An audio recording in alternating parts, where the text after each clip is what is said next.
오늘은 빌립보서 4장 11절부터 14절 말씀을 통해서 자족의 비결을 배우다, 자족의 비결을 배우다라는 제목으로 함께 하나님의 말씀을 증거합니다. 내가 궁핍함으로 말하는 것이 아니니라 어떤 형편이든지 나는 자족하기를 배우노니 내가 비천에 처할 줄도 알고 풍부에 처할 줄도 알아. 모든 일 곧 배부름과 배고픔과 풍부와 궁핍에도 처할 줄 아는 일체의 비결을 배우느라. 내게 능력 주시는 자 안에서 내가 모든 것을 할 수 있느니라. 그러나 너희가 내 괴로움에 함께 참여하였으니 잘하였도다. 이제 빌립보서도 이제 마무리를 향해서 가고 있습니다. 이제 빌립보서가 끝나게 되면 또 새로운 말씀으로 우리가 또 하나님의 말씀을 함께 나누게 되는데요. 이 빌립보서의 이제 마지막 결론 부분인데 사도 바울이 오늘 이렇게 이야기하죠. 내가 궁핍함으로 말하는 것이 아니니라 어떠한 형편에든지 나는 자족하기를 배웠다. 이렇게 이야기합니다. 지금 사도 바울이 궁핍해서 이야기를 하는 것이 아니라고 분명히 선언합니다. 내가 돈이 없었어. 물리적으로 어렵기 때문에 지금 이렇게 얘기하는 게 아니야. 이렇게 분명히 선언을 하고 시작합니다.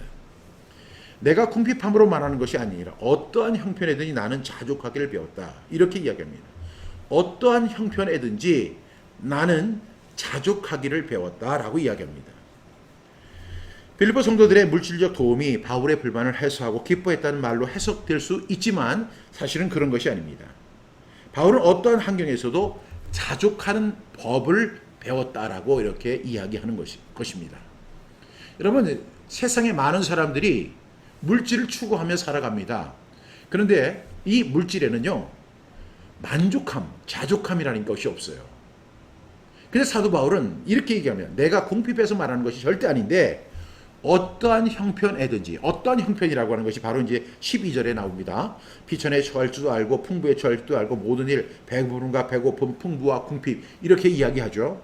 그러니까 어떠한 형편에든지 나는 자족하기를 배웠다라고 이야기합니다. 이 바울은 어떠한 환경, 최악의 환경에서도 아니 최상의 환경에서도 무엇을 배웠다고 했죠? 자족하는 것을 배웠다는 거예요. 사도 바울이 그렇다면 오늘을 살아가는 저와 여러분은요, 이 바울보다도 엄청나게 많은 혜택을 누리고 살아가는 사람들입니다.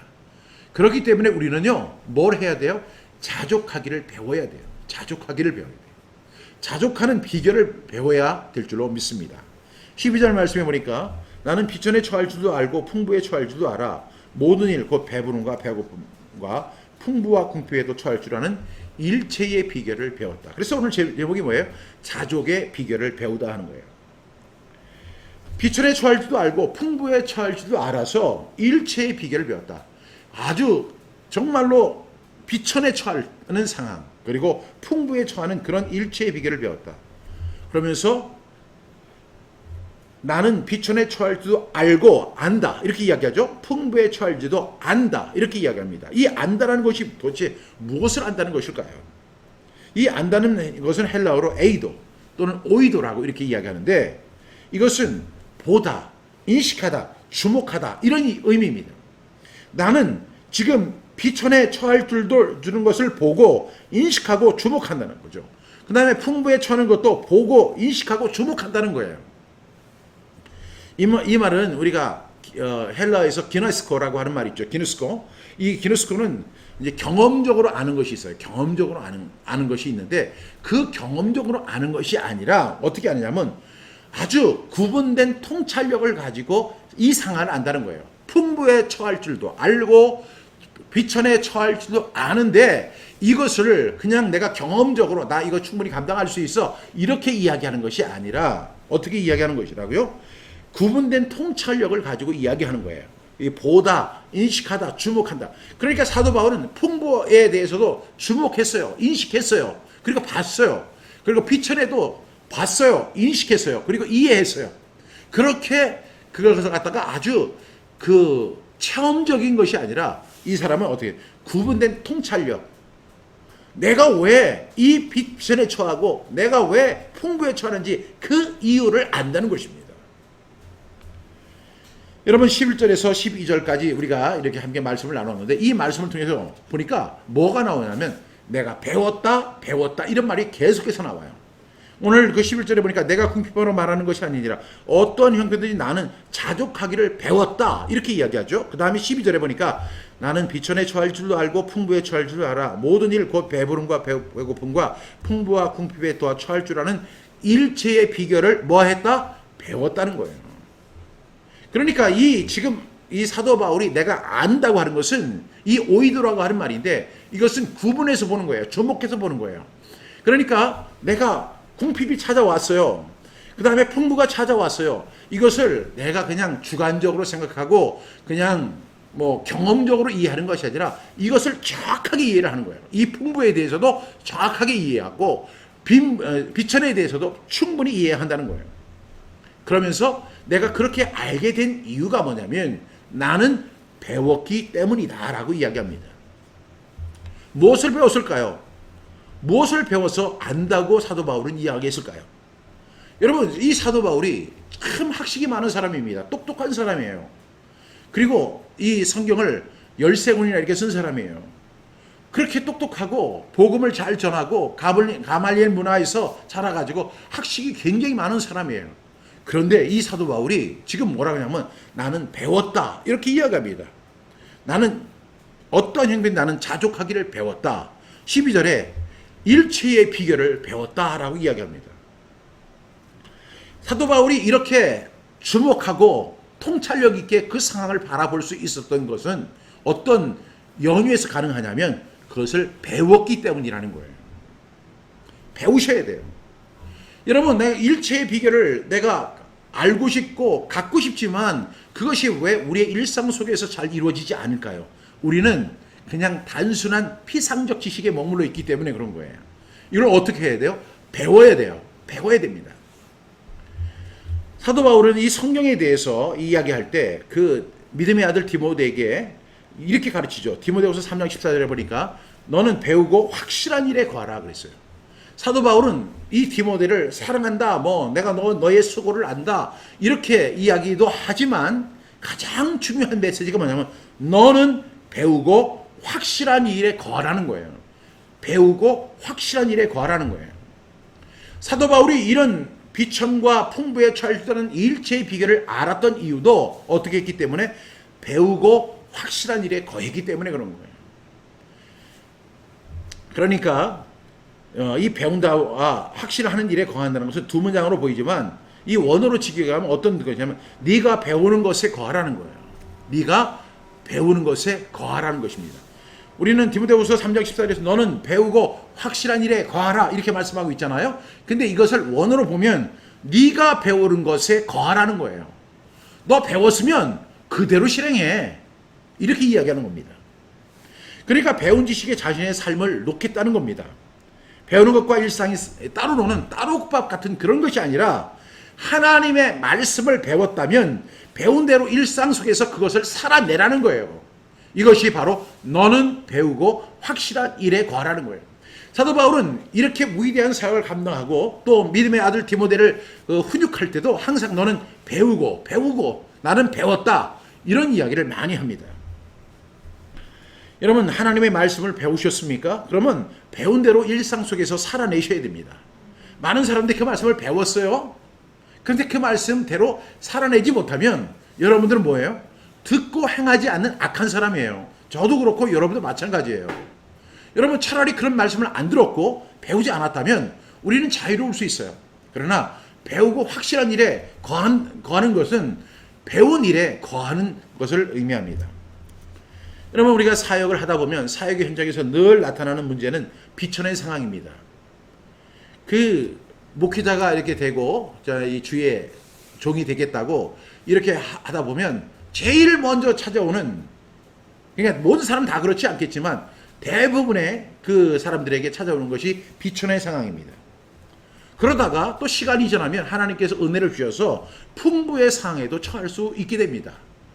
개척교회 할 때는 너무 힘들고 어렵고 정말로 먹을 것도 없고 공과금도 못 내고 월세도 못 내고 그래서 막 주인에게 막 혼나기도 하고 이런 일을 엄청나게 많이 당하죠.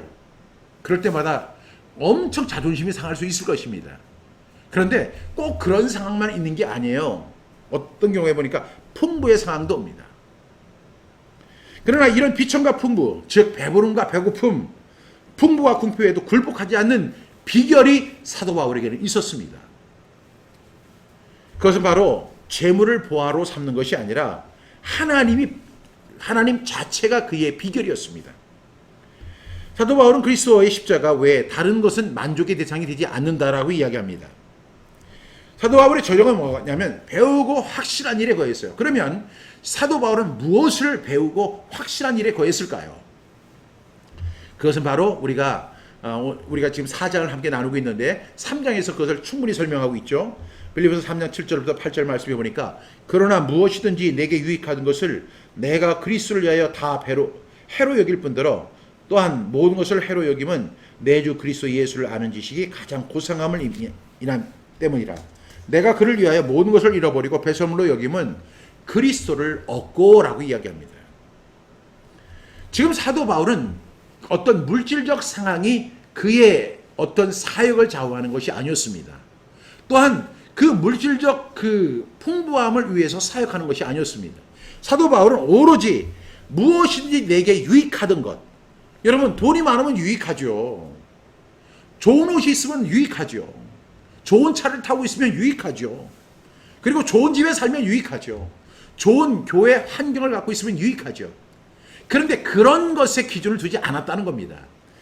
그러나 무엇이든 내게 유익하던 것을 내가 그리스도를 위하여 다 해로 여길 뿐더러 그런 것들이 다 중요하지 않다는 거예요.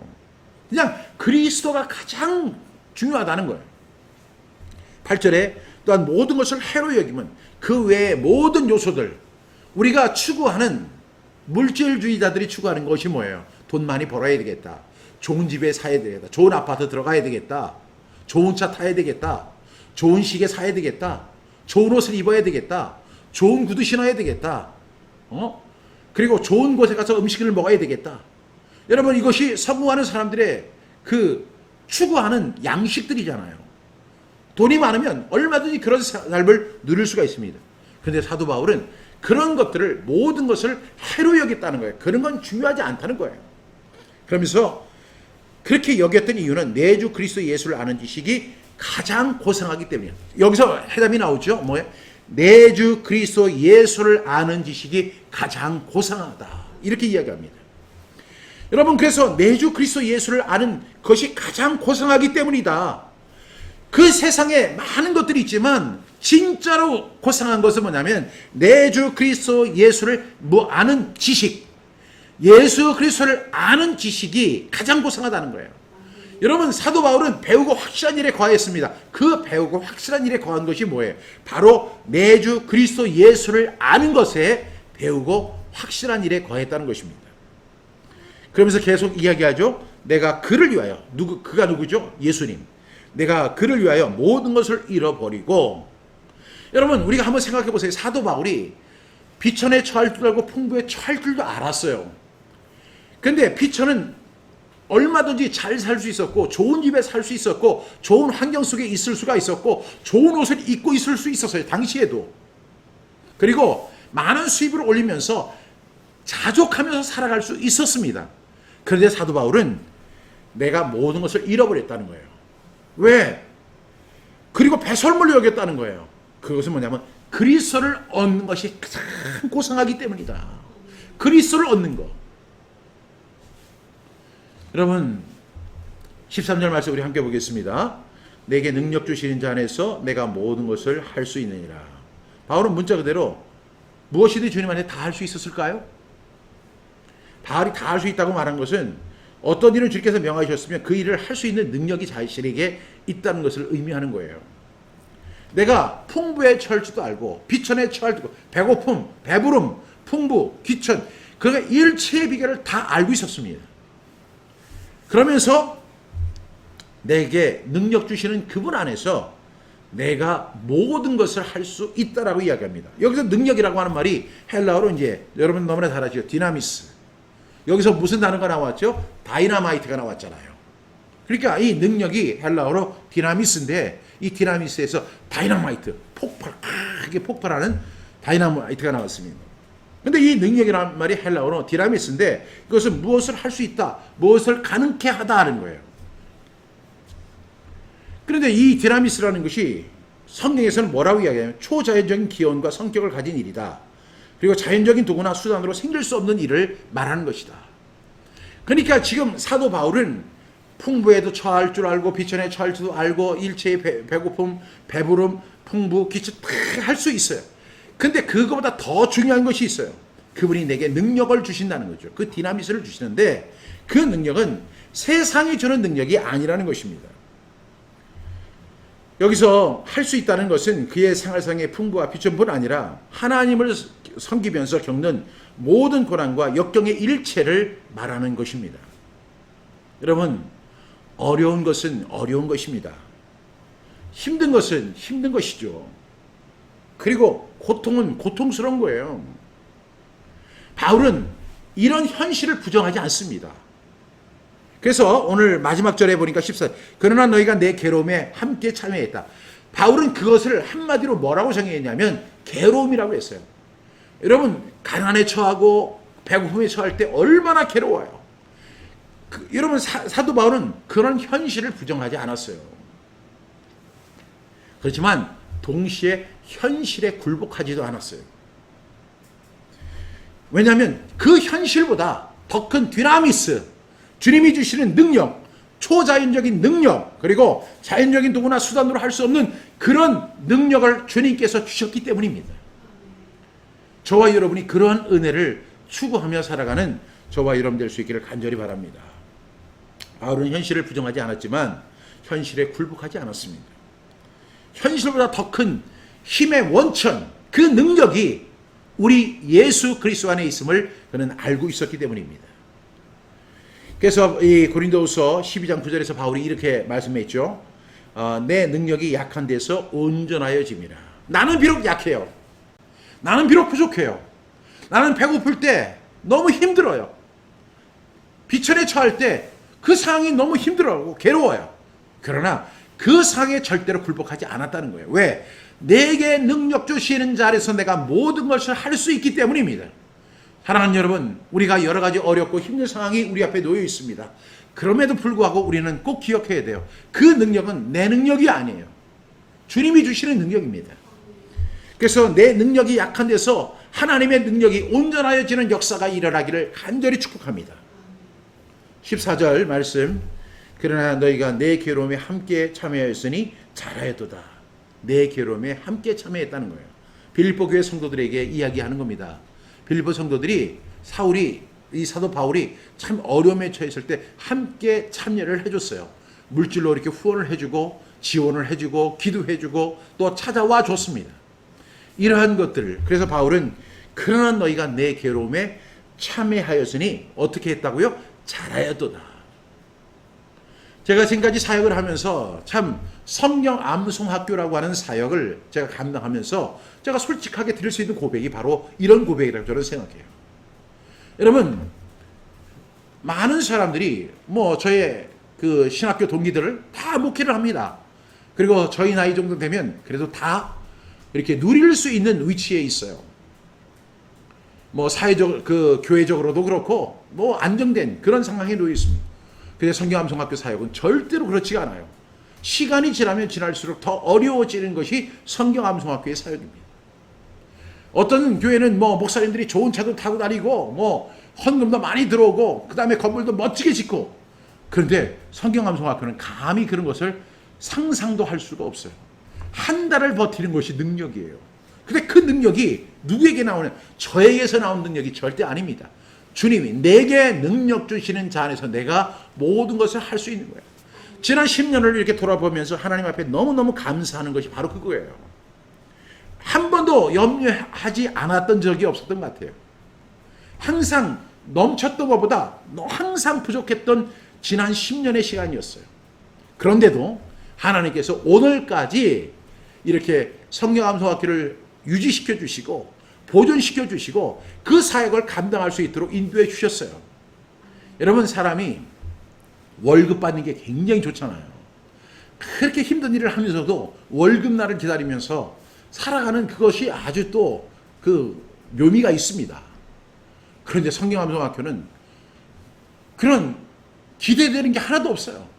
하나님께서 도와주시지 않으면 이 사역 도저히 감당할 수가 없습니다.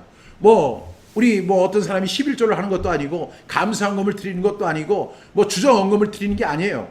그냥 십시일반, 어느 사람은 10,000원, 어떤 개척교회에서는 30,000원, 또 어떤 교회는 50,000원, 이렇게 그 모여진 것을 가지고 성경암송학교가 유지됩니다. 그러다가 보면 또 항상 이렇게 큰 그 적자가 또 생겨요. 그런데 그때마다 또 하나님께서 어떤 사람의 마음을 감동시켜 주셔서 그 사람이 그 부족한 부분을 딱 이렇게 보내주시는 거예요. 이거는요, 하나님의 은혜가 아니면, 하나님의 능력이 아니면 도저히 이룰 수 없는 일이에요. 여러분, 저도 많은 분들이 저에게 그렇게 이야기를 합니다. 목사님도 교회 사역을 하시면 교회에서 월급도 받고, 교인이 20명이 되든 200명이 되든 2,000명이 되든 그 교회에서 주는 녹을 받으면서 그 생활에는 염려를 안 하며 살아갈 수 있는 것이, 목사님도 그렇게 할 수 있는데, 이 성경암송학교에 전념을 하다 보니까 그런 일들을 당합니다. 그러나 오늘 저는 이렇게 고백하고 있습니다. 내게 능력 주신 자 안에서 내가 모든 것을 할 수 있느니라. 지난 10년 하나님께서 지켜주셨잖아요. 앞으로 10년도 하나님께서 지켜 보존해 주실 줄로 믿습니다. 그 어려운 상황들을 다 이렇게 다 말로 표현할 수도 없고 다 글로 쓸 수도 없어요. 다 표현할 수도 없어요. 그런데도 지금까지 하나님께서 다 채워주시고 보호해 주셔서 오늘까지 있게 해주실 거예요. 월급을 1,000,000원 받는 목사님도 있고 500만 원 받는 사람도 있고 200만 원 받는 사람도 있어요. 그러나 성경암송학교는 이 사례비가 없어요. 그럼에도 불구하고 그 사람들이나 저나 1,000만 원 받는 사람이나 영혼을 받는 사람이나 똑같이 하나님의 은혜 가운데 살아간다는 거예요. 이것이 바로 일체의 비결입니다. 일체의 비결을 모르면 우리는 사역을 감당할 수가 없어요. 사도 바울이 사역을 한 것은 어떤 물질적인 혜택을 누리기 위해서가 절대 아니었습니다. 그는 예수 그리스도를 아는 것이 가장 고상하기 때문이라고 그렇게 고백합니다. 그래서 모든 것을 해로 여깁니다. 그냥 예수님 증거하고 예수님 복음 증거하고 그 복음을 위해서 자기를 헌신하겠다는 거예요. 그런 사람을 세상에 어떻게 감당할 수 있겠습니까? 우리는 감히 사도 바울을 따라갈 수도 없지만, 감히 그의 그림자도 밟을 수 없지만, 그럼에도 불구하고 하나님이 오늘까지 저와 여러분을 지켜주시고 보호해 주셔서 이 사역을 감당할 수 있도록 인도해 주시는 하나님의 은총을 생각하면 감사 또 감사밖에 없어요. 내게 능력 주시는 자 안에서 내가 모든 것을 할 수 있다. 여러분, 이 믿음으로 살아가는 저와 여러분 될 수 있기를 바랍니다. 14절 아주 이게 최고 아주 위로가 되는 말씀이에요. 같이 선포합니다. 그러나 너희가 내 괴로움에 함께 참여하였으니 잘하였도다. 저는 여기서 제일 중요하게 여기는 단어가 함께예요. 함께. 여러분, 성경암송학교와 함께 하시기 바랍니다. 교회와 함께 하시기 바랍니다. 그 사역에 함께 하시기 바랍니다. 이거 귀한 거예요. 그때 내게 능력 주시는 자 안에서 내가 모든 것을 할 수 있다 하는 그런 힘찬 고백을 저와 여러분도 할 수 있게 될 줄로 믿습니다.